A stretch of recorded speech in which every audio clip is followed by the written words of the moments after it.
ശരിക്കും പഠിച്ചിട്ടാണ് ഞാൻ ഇന്ന് പറയുന്നത്.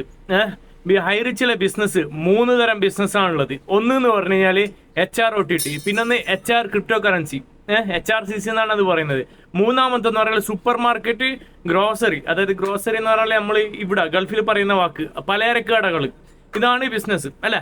അപ്പോൾ നിങ്ങൾ ശരിക്കും മനസ്സിലാക്കുക, HRCCന്റെ നിലവിലെ സ്ഥിതി എന്താണുള്ളത്. ഒരു മൂല്യം ഇല്ലാത്ത ഒരു കോയിൻസ്. ഈ കോയിൻസ് എങ്ങനെ മൂല്യം വരിക? ക്രിപ്റ്റോ കറൻസിന്റെ ഏതായിക്കോട്ടെ മൂല്യം വരിക എങ്ങനെയാന്ന് പറഞ്ഞു കഴിഞ്ഞാൽ ആദ്യം ഫ്രീ മൈനിങ് ആണ്. പക്ഷെ ഇവരെന്താ ചെയ്തേ? ക്യാഷ് വാങ്ങിയിട്ടാണ് കോയിൻസ് കൊടുത്തത്, ശരിയല്ലേ?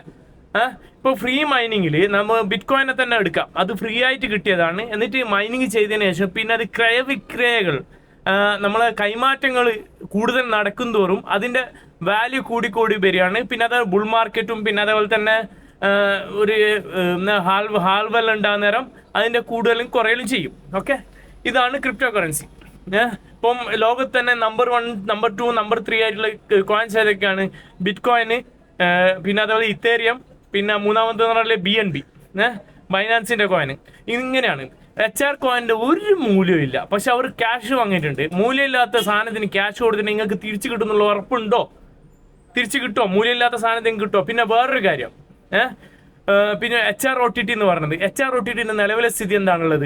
എത്ര സിനിമ അവർ അതിൽ റിലീസ് ചെയ്തു, എത്ര സിനിമ അത് സക്സസ് ആയി, എത്ര ആളെ കയ്യിൽ അതിന്റെ ആപ്പ് ഉണ്ട്, എത്ര ലക്ഷങ്ങളുടെ കയ്യിൽ, എത്ര കോടിക്കണക്കിന് ആളുകളുടെ കയ്യിലാണ് അത് ഇതുള്ളത്, OTT ഉള്ളത്.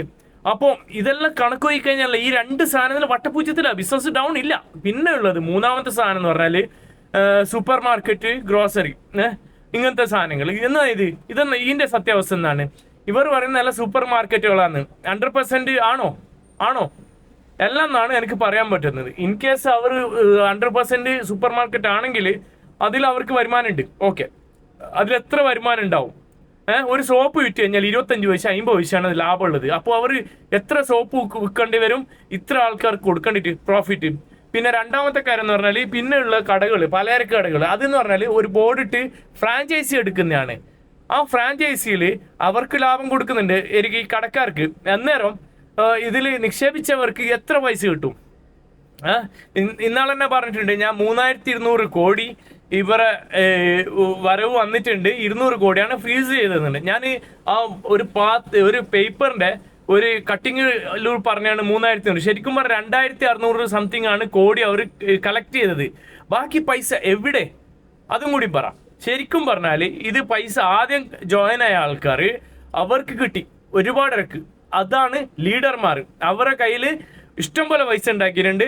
നിങ്ങൾ ആളുകളെ പേര് പറ, നമ്പർ പറ, ഞാൻ പറഞ്ഞുതരാം അവരുടെ പ്രോഫിറ്റ് അവർ എത്ര ഉണ്ടാക്കി എന്നുള്ള. അങ്ങനെ ഒരാളല്ല, കുറെ ആൾക്കാർ, 300-400 ആൾക്കാരെ ലിസ്റ്റ് തന്നെ ഉണ്ട്.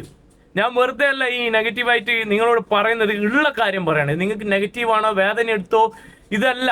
നിങ്ങൾക്ക് എങ്ങനെ പൈസ കിട്ടും? പിന്നെ ഇതിൽ ഹൈറിച്ചുള്ള ആൾക്കാർക്ക് ഒരു ഭയമുണ്ട്, നമ്മളിപ്പോൾ കേസ് കൊടുത്തു കഴിഞ്ഞാൽ എപ്പം കിട്ടും എന്നുള്ളത്.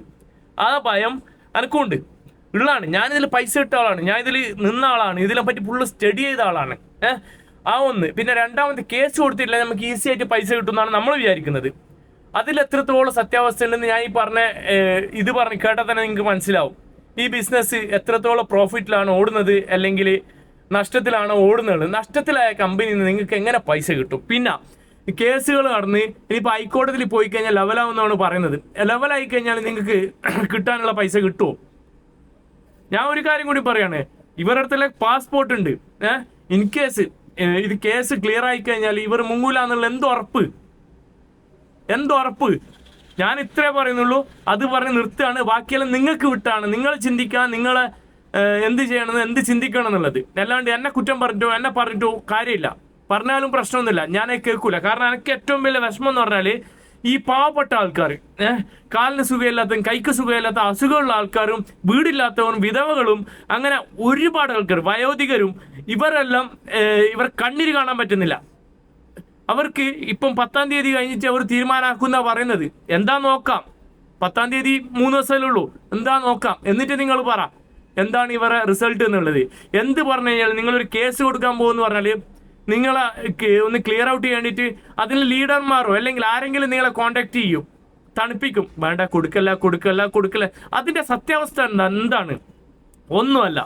ഇതിന്റെ MD അല്ലെങ്കിൽ ലീഡർമാർക്ക് അവരെ നിലനിൽപ്പിന് മാത്രമാണ് നിങ്ങളെ കൂൾ ഡൗൺ ആക്കുന്നത്. വേറൊന്നുമില്ല. ഞാൻ സത്യം മാത്രമേ പറയുള്ളൂ. സത്യത്തിന് ആയിട്ടാണ് ഞാൻ സംസാരിക്കുന്നത്. നിങ്ങൾ എന്നെ തള്ളിപ്പറയുക അല്ലെങ്കിൽ കേൾക്കാൻ പറ്റുക. Okay, by.